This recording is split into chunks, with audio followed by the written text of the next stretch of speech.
ओम नमो भगवते वासुदेवाय. शाल्मली द्वीपाचं वर्णन करताना शुकमहामुनी राजा परीक्षिताला सांगतात की हा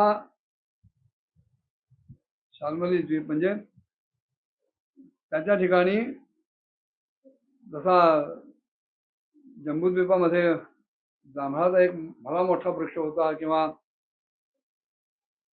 लक्षद्वीपामध्ये पळसाचा भला मोठा वृक्ष होता, तसाच या शाल्मली द्वीपामध्ये शाल्मलीचा म्हणजे सेमर किंवा आपण काटेसावर म्हणतो, शेवरीचं झाड म्हणतो, त्या शेवरीचा भला मोठा वृक्ष होता आणि त्या वृक्षामुळे त्या द्वीपाला शाल्मली वृक्ष असं नाव पडलं. आणि या शाल्मली द्वीपाला तेवढ्याच विस्तार असलेल्या मदिरेच्या सागरानं वेढलेला आहे. हा जो वृक्ष आहे,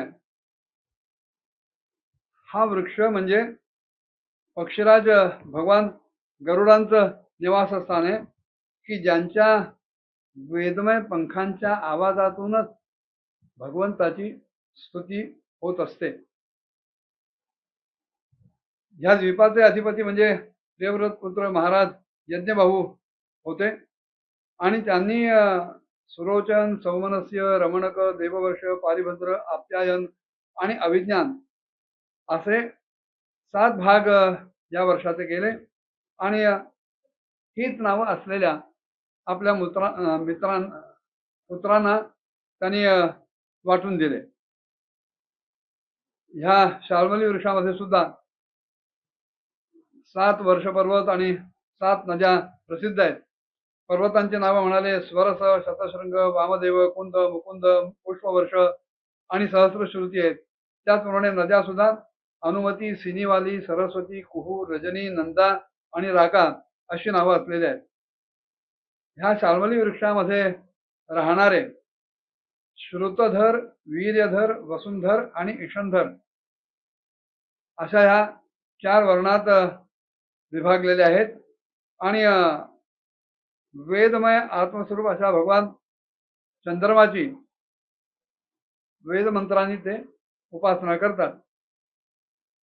आणि उपासना करताना हे जीव म्हणतात सगोभे पितृदेवेभ्यो विभजन कृष्ण शुक्लयोः प्रजानाम सर्वासाम राजांध सोमोन असतो इथे की आपल्या किरणांचे विभाग करून जो कृष्ण पक्ष आणि शुक्ल पक्षामध्ये देवता, पितर आणि संपूर्ण प्राणी जनांना अन्न देतात ते चंद्रदेव आमचे राजा असावेत, व्हावेत.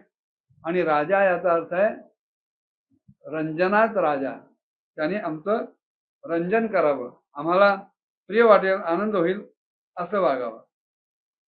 अशा प्रकारे म्हणाले मध्याच्या समुद्रानं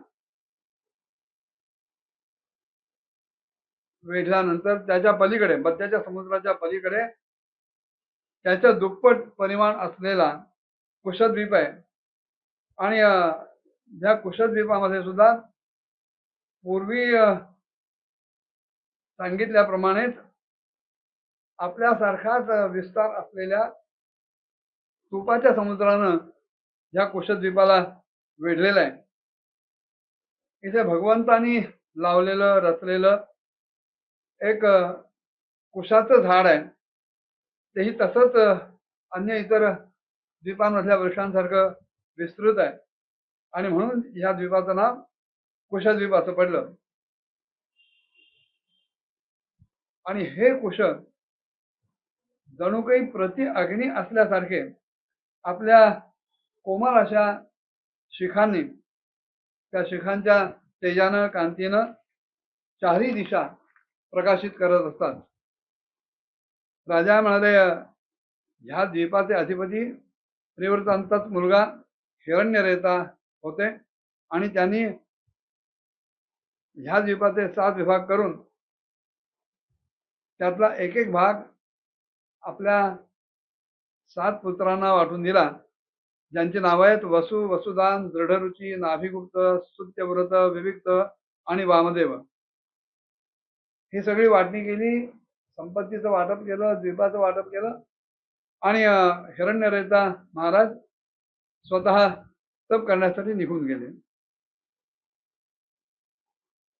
ही सगळी वर्णनं वाचल्यानंतर आपल्या लक्षात येईल की ह्याच्यातला कुठलाही राजा हे माझं आहे असं म्हणून इथल्या भूमीमध्ये, इथल्या राज्यामध्ये, इथल्या विषयांमध्ये अडकलेलं नाहीये. उलट अत्यंत उदासीन राहून, अलिप्त राहून आपल्या पश्चात आपल्या संपत्तीची, राज्याची वाटणी आपल्या मुलांच्या स्वाधीन करून स्वतः आपल्या आयुष्याचं कल्याण करण्यासाठी भगवंताच्या भक्तीसाठी रममाण झालेले आहे.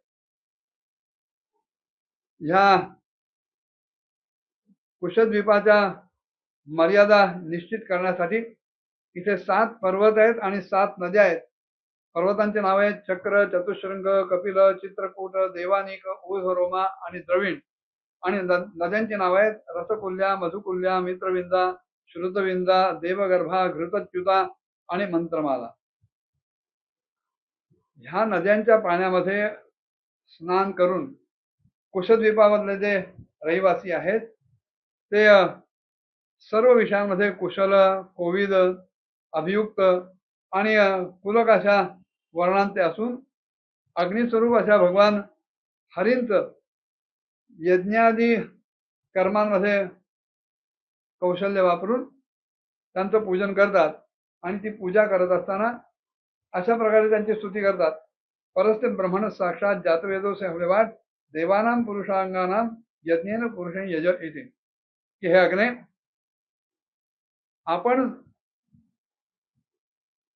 परमब्रह्माला आम्ही जे की इथनं हवेर द्रव्य देतो ती साक्षात पोहोचवणारे आहात आणि म्हणून भगवंतांच्या अंगभूत देवतांच्या बद्दल त्यांना उद्देशून जे आम्ही काही यजन करतो तेच यजन आपण त्या परमपुरुषाकडे नेऊन पोचवावं. पुढे म्हणाले ह्या घृत समुद्राच्याही पलीकडे त्याच्याही दुप्पट परिमाण असलेला क्रौंच द्वीप आहे आणि ज्याप्रमाणे हा कुशद्वीप तुपाच्या समुद्राने वेढलेला आहे त्याचप्रमाणे हा क्रौंच द्वीप सुद्धा आपल्यासारखाच विस्तार असलेल्या दुधाच्या समुद्रानं म्हणजे क्षीर समुद्रानं वेढलेला आहे. इथे क्रौंच नावाचा एक अतिशय विशाल पर्वत आहे आणि त्या पर्वतामुळे ह्या द्वीपाला क्रौंच द्वीप असं नाव प्राप्त झालं. पूर्वकाळी म्हणाले श्री स्वामी कार्तिकेयजी यांच्या शस्त्रप्रहारामुळं ह्या पर्वताचा कटी प्रदेश आणि त्या पर्वतावर असलेल्या लता निकुंज इत्यादी गोष्टी ह्या क्षतविक्षत झाल्या, त्यांची तोडफोड झाली. पण आजूबाजूला पसरलेल्या क्षीर समुद्रानं यांच्यावर शिंपण केल्यामुळं आणि वरुणदेवामुळे सुद्धा हे सगळे सुरक्षित राहिले आणि निर्भय झाले. ह्या क्रौंच द्वीपाचे अधिपती आहेत प्रियव्रताचे पुत्र महाराज घृतपृष्ठ.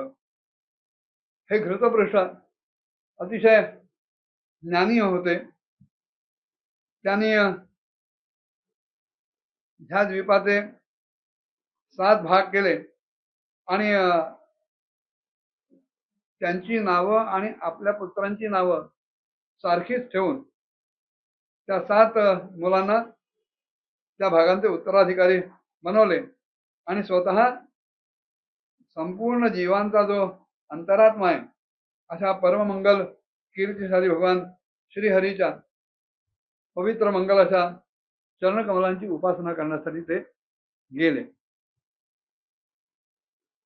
ह्या घृतपृष्ठाला आम, मधुरुह, मेघपृष्ठ, सुधामा, भ्राजिष्ठ, लोहितार्ण आणि वनस्पती अशा नावाचे 7 मुलगे होते आणि हीच नावं त्या द्वीपामधल्या 7 वर्ष पर्वतांना आणि नद्यांना दिली जातात. पर्वतांची नावं शुक्ल, वर्धमान, भोजन, उपबर्हिण, नंद, नंदन आणि सर्वतोभद्र असून नद्यांची नावं अभया, अमृतौघा, आर्यका, तीर्थवती, वृत्तिरूपवती, पवित्रवती आणि शुक्ला अशी आहेत.